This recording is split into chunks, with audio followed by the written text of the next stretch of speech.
Yo creo que es indudable que en los últimos años, digamos, en la última década, es imposible ya ignorar a las víctimas.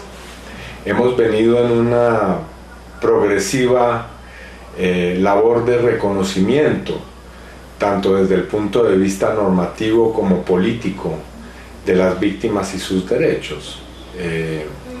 Primero fue el convulsionado proceso de Justicia y Paz, las denuncias de parapolítica, luego el proceso de la sentencia T025 de la Corte Constitucional y la irrupción del problema del desplazamiento forzado en la vida política de manera constitucional a través de esa importante sentencia, y después todo el debate de la ley de víctimas y del reconocimiento de sectores que habían sido históricamente negados, como las víctimas de Estado. Y paralelamente también en el plano internacional un escenario en el cual la justicia penal internacional toma cada vez mayor relevancia. Así que yo creo que no es correcto minimizar o reducir una decisión tan importante como la que ha tomado la Mesa de La Habana simplemente como una decisión de tipo electoral. Entre otras cosas porque las propias FARC no han hecho declaraciones en apoyo a alguna de las candidaturas, y si se ve las declaraciones de su jefe máximo, uno podría pensar que incluso se ve con posibilidad la candidatura de Zuluaga. Así que yo lo que veo ahí es más bien una conquista de las organizaciones de víctimas y de sus organizaciones, y también del movimiento de derechos humanos, que ha hecho que el tema de las víctimas sea insoslayable. Ahora, por parte del gobierno también veo esa comprensión,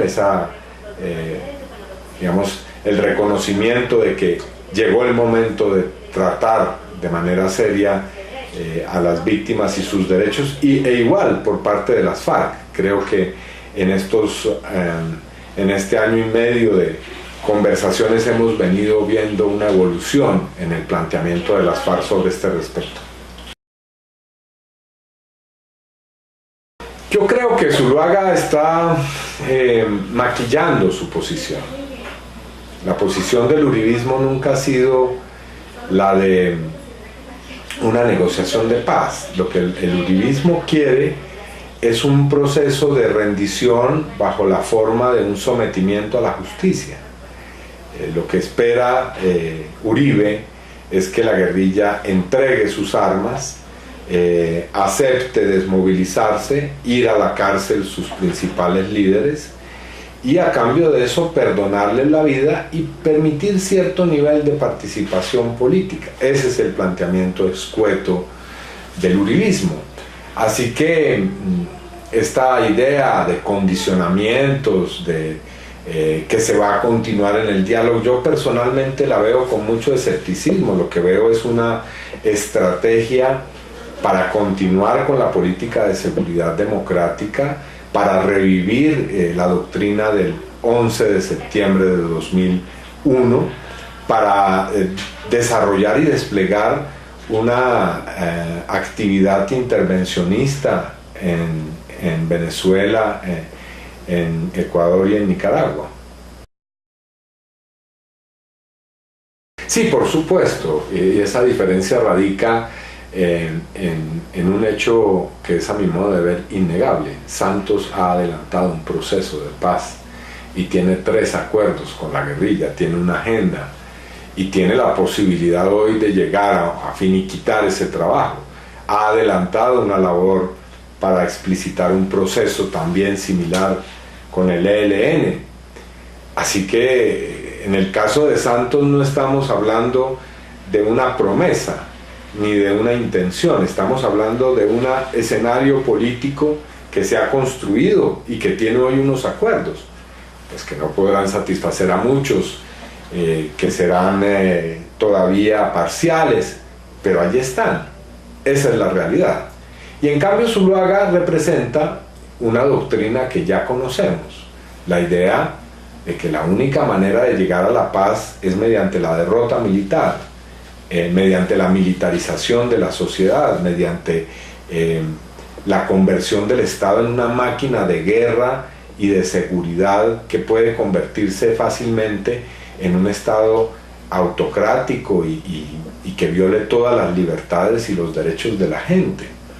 Entonces, esa doctrina que parte, por ejemplo, de la idea de que en Colombia no hay un conflicto armado, que tiene la idea de que la impunidad única existente es la de la guerrilla, sin reconocer la propia impunidad y los propios crímenes que se han cometido en el caso del sector de ultraderecha, pues todo eso es precisamente una diferencia que no es simplemente de matices, sino de dos realidades que pueden ser totalmente distintas.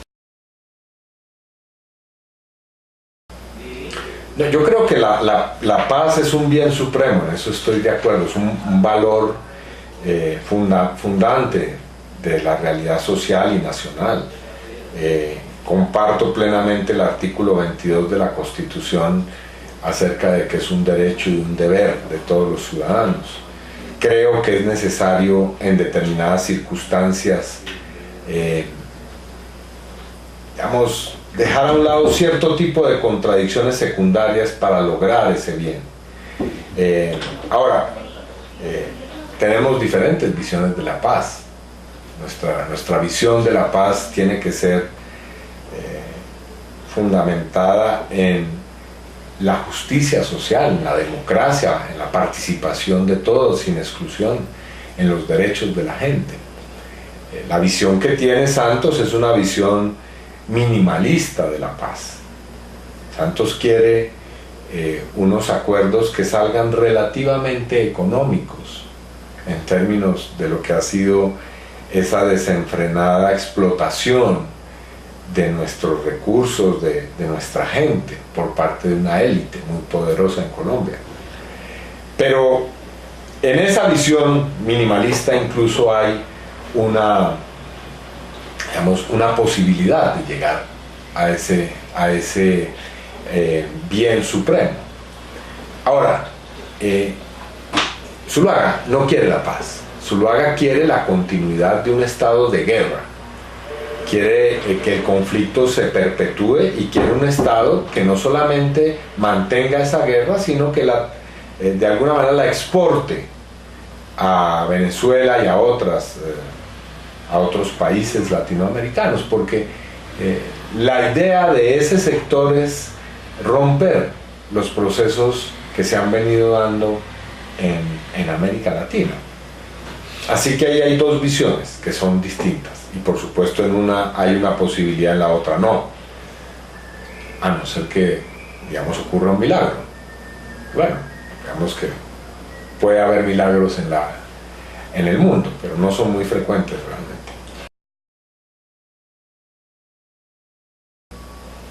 Bueno, es una declaración en la cual se sientan unos principios según los cuales se van a hacer los acuerdos.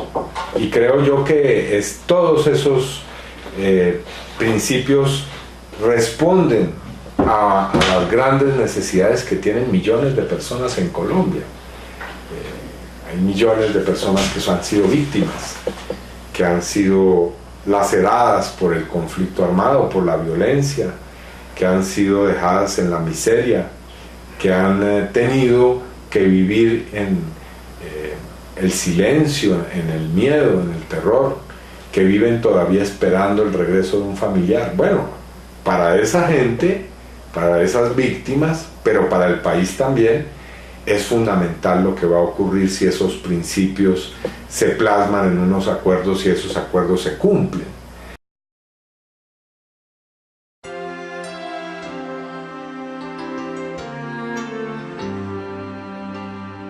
Primero, es necesario reconocer a todas las víctimas del conflicto no solo en su condición de víctimas, sino también y principalmente en su condición de ciudadanos de derechos.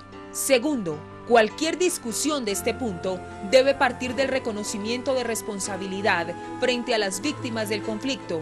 No vamos a intercambiar impunidades. Tercero, los derechos de las víctimas del conflicto no son negociables. Se trata de ponernos de acuerdo acerca de cómo deberán ser satisfechos de la mejor manera en el marco del fin del conflicto. Cuarto, la discusión con ocasión del conflicto requiere necesariamente de la participación de las víctimas por diferentes medios y en diferentes momentos. Quinto, esclarecer lo sucedido a lo largo del conflicto, incluyendo sus múltiples causas, orígenes y sus efectos, es parte fundamental de la satisfacción de los derechos de las víctimas. Sexto, restablecer los derechos de las víctimas y transformar sus condiciones de vida en el marco del fin del conflicto es parte fundamental de la construcción de la paz estable y duradera.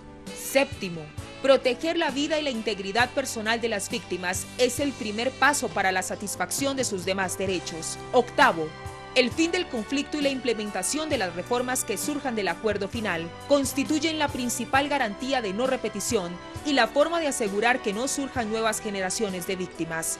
Noveno, uno de los objetivos de la satisfacción de los derechos de las víctimas es la reconciliación de toda la ciudadanía colombiana para transitar caminos de civilidad y convivencia.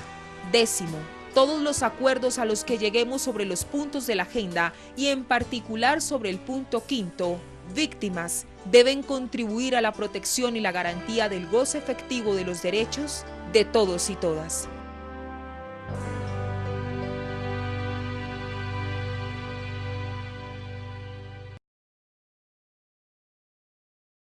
No creo que eso sea cierto.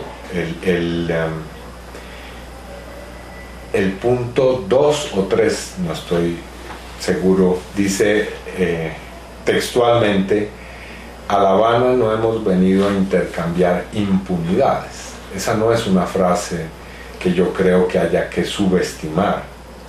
Lo que están diciendo las FARC y el gobierno es que va a haber mecanismos de justicia. Ahora, ¿qué tan eficaces son esos mecanismos? Es parte de la discusión.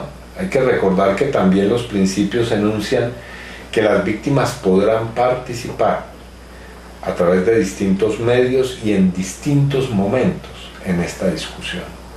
Y yo estoy seguro que las víctimas y sus organizaciones van a reclamar que la justicia, no como, digamos, una palabra abstracta y vacía, sino como una realidad concreta en la cual se asuma la responsabilidad penal de los hechos, sea un elemento fundamental de estos acuerdos.